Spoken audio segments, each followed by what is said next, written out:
Hello, I'm Dr. Stina McCullough. Welcome to Hands Off My Food.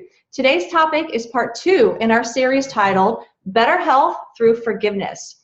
To help me address this topic, I've invited Debbie Leoni back to the program. Debbie Leoni is an international speaker, author, personal trainer, and fearless living coach. She teaches personal development by helping people reconnect with their body, mind, and spirit. Debbie helps clients heal past wounds, find their purpose, and create a vision and action plan that allows them to achieve their life goals and to live fearlessly. Now, Debbie joined us for part 1 of this series when we learned that forgiveness not only creates better health, but in fact, it's essential for achieving optimal health and wellness.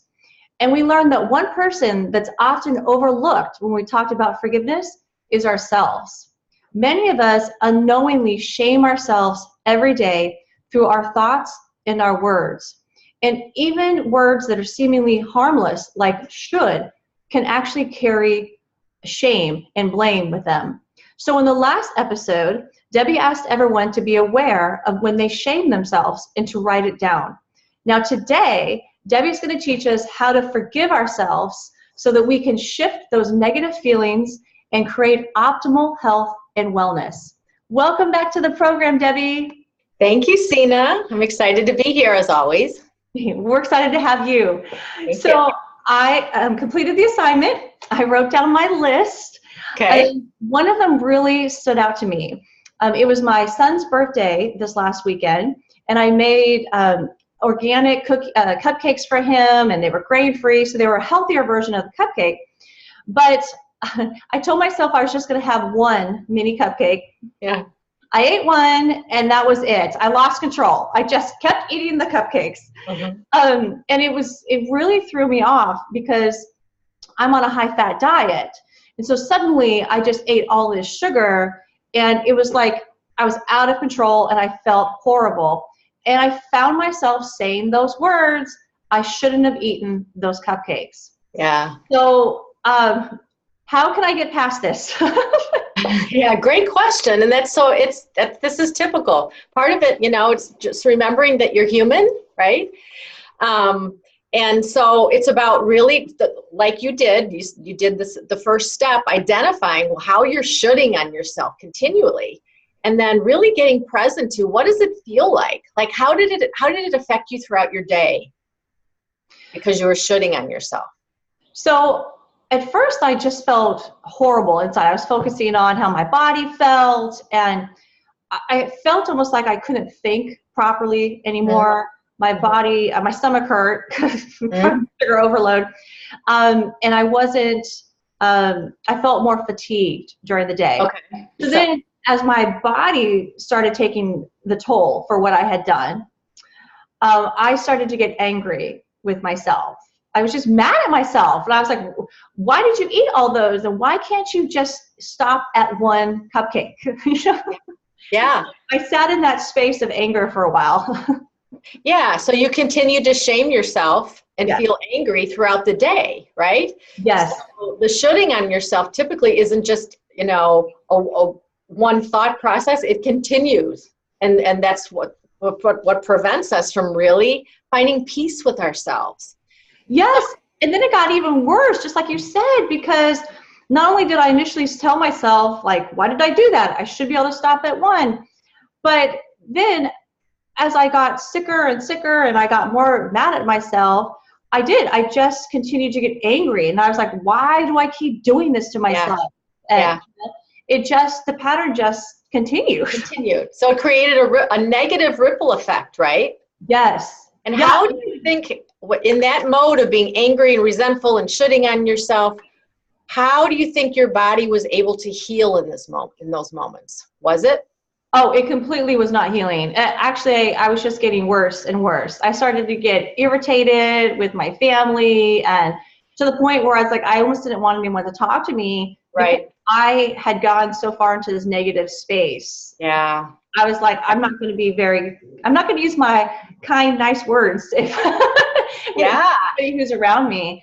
So yeah, and then I just got even more lethargic, and I started to get fatigued from carrying the weight of that shame on me. Absolutely. So it's, I love this conversation because I hope the listeners are hearing that how much this costs us when we're shooting on ourselves. Yeah. It's not just that one decision. It affects our whole day and week and month, and then it creates that ripple effect.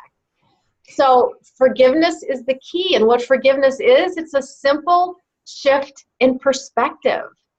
And what I mean by that, it's shifting the perspective from judging ourselves, because that's what it is. It's a self-judgment. We're making ourselves wrong. We're blaming and shaming. And instead, seeing it from a different place. So here's what I want you to do, Sina. I want you to imagine that this happened, your son, when he was maybe 3 years old or 2 years old, just a little tyke, made a decision like this and ate way too many cupcakes, right? So what would you say to him? Would you judge him and yell and scream at him and make him wrong? Or how would you be with him? Well, that's an excellent question. If it was my son, I would have sat down with him and explained to him how making a different choice may have been better in that moment, and how choosing something different may have prevented him from going through that cycle and from feeling those negative emotions. And I would help him try to get rid of the tummy ache, Okay. I would help hug him and rub his tummy and put some essential oils on him. Okay. So you wouldn't make him wrong and judge him and blame him and shame him. Instead, you would nurture him, right? Yes. So I walk him through it. So I want you to imagine yourself as a little 3-year-old, a little sweet little girl that ate too many cupcakes. And if you, instead of you blaming and shaming her, how could you nurture her? In other words, what perspective could you see without blaming and shaming her? Just spend a moment with that. Well, I can tell you what I would like to have someone say to me. Okay. What would that be? So at the time, I would have liked to have somebody give me a big hug. Yes. And tell me, like even now, I want to start crying, and tell me that it's all right, that people make mistakes, and that even though I may have chosen to eat those cupcakes in that moment, I'm still loved. Absolutely. So how does it feel to be in that perspective versus the other one, the judgmental perspective? Oh, so much better. That one feels like a weight has been lifted off of me. It makes it feel like it's okay to stumble every now and then, but I don't have to be perfect. Yeah. And you can, so how does it feel in your body from the new perspective? Oh, a lot lighter. I felt like when I was admitting to you what I had done, I felt almost like this weight in my stomach, like in the pit of my stomach. And I just felt kind of heavy. And as I was explaining it, I could notice like even my shoulders start rounding down, like I was ashamed to tell you what I had done. Yeah. But then when I just expressed to you what I would want how I want somebody to interact with me, I felt my heart open up. Absolutely. Because you began to love yourself in it. Yeah. And that's the difference. Forgiveness really is self-forgiveness is loving yourself and knowing, yes, I made an unhealthy choice, but I'm still whole and complete and lovable and acceptable. So the good news is that forgiveness is within your control. Like you have the power to shift your perspective in a way that's going to heal you, have you feeling better. When you feel better, your body heals itself. Wait, so that is forgiveness? Like just me telling you what I would want somebody to do. So me visualizing somebody giving my 3-year-old inner child a hug and telling me that it's okay that I ate them, that I'm still loved. Yeah, so it's yes, that's really the second step is the process of shifting your perspective to see the opportunity in loving yourself. So yeah, I'll ask you the last question. what do you need now? What can you do different the next time you judge yourself? Whew. So now what I'm going to do after this conversation is when I hear myself say those words or I catch myself thinking those words, I'm going to stop myself and probably sit down with myself for a moment, give myself that moment to be with myself, and I'm going to picture my inner child, and I'm going to ask her, what does she need? Like, what does she need to feel better? That's it, because when we're judging ourselves, there's an internal unmet need that we're trying to get. It's our inner child acting out and having a tantrum. Oh. And most of the time we don't listen to it. Instead, we push it away or keep judging ourselves to distract ourselves.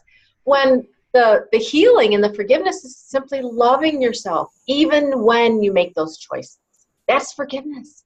Oh, wow. It's amazing to have you walk through it with me and to show me that it's seemingly that simple, because forgiveness is something I have struggled with my entire life. Even the question, so my last question for you in this part of the series will be, how do you know when you have forgiven yourself?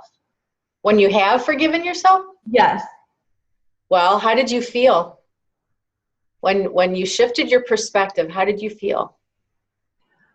I felt like I didn't need to be perfect, and that I was telling myself that it was okay that I made a mistake. But what did that feel like in your body? Oh, my body. My body felt definitely lighter. And like I said, my heart space opened up and I felt energized. So that's the answer. You know that you've forgiven yourself when you feel emotionally liberated, when you feel it in your body, when you feel expansive and lighter. Oh, wow. Wow, that's amazing, Debbie. That was, for something I've struggled with for my entire life, you just boiled it down and made it so simple for me. Like, I can't even believe it. I'm going to start practicing this now, like every day. Yeah, because you will judge yourself again and you will forget. But the work now is, this is the second part of the series, is to continue to use that list and to spend time with it when you notice those shoulds coming up and choosing to see a different perspective. That's loving yourself. Okay, so tell us, again, just recap for us. Tell us the takeaway for this part of the series, like what's something that we could be doing until we join you again for part 3. Okay, to use your list. Okay, and maybe spend some time each day on your list. Maybe each day pick one item on your list and focus on that, and spend some quiet time noticing if you're speaking to your inner child, that young, sweet, innocent child, how would you give it the loving attention? And what perspective would you see around the action that they took? Oh, I love that. I love that. I love that. The shift happened in me just from not seeing myself as the adult with all the responsibilities I have now, but just seeing my inner child sitting there. Yeah. That to me, that visualization made all the difference. Oh, thank you, Debbie, so much. You're welcome. Thank you to all the viewers and all the listeners for joining us. I hope you'll join us for part 3 in this series when we learn how to forgive other people. Until next time, have a fabulous and should-free day. Bye.